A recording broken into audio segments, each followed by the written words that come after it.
La Val Trebbia è un territorio da scoprire e rilanciare per la sua natura, per le sue tipicità e per il cuore grande di chi vi abita. A dirlo il sindaco di Rovegno oggi all'apertura dell'11ª Expo in località Loco, sottolineando che Ernest Hemingway definì il territorio la valle più bella del mondo.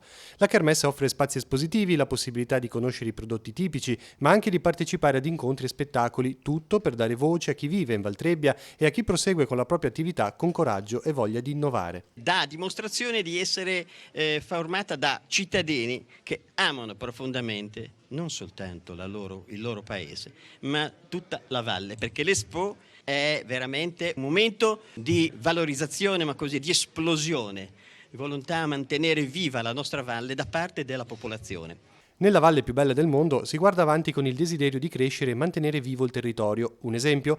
Durante la cerimonia di inaugurazione il sindaco ha svelato il progetto per una nuova caserma dei Carabinieri di Rovegno. Mi rivolgo proprio al Ministro degli Interni per dirgli ci dia una mano per trovare una nuova soluzione, un'ottima soluzione nella caserma della ex forestale di Rovegno, perché queste persone hanno bisogno di avere una struttura dove poter svolgere bene il loro lavoro, come già fanno, ma ancora meglio. D'altra parte la Regione sta lavorando ad un progetto per valorizzare le eccellenze dell'entroterra, un'idea che potrebbe vedere la luce a fine anno. L'idea è quella di mantenere le attività e combattere lo spopolamento. Io vedo questi sindaci dei nostri paesi, sono degli eroi, mantengono delle posizioni difficilissime con delle risorse sempre più scarse, quindi questo è anche un altro tema che secondo me in futuro dovrà essere rivisto, non si può abbandonare queste comunità al loro destino con dei bilanci assolutamente insufficienti e una progressiva disgregazione delle infrastrutture. L'Expo ha visto la luce anche quest'anno grazie al volontariato, soprattutto dei giovani di Loco. Hanno una buona volontà, una voglia di collaborare, addirittura quest'anno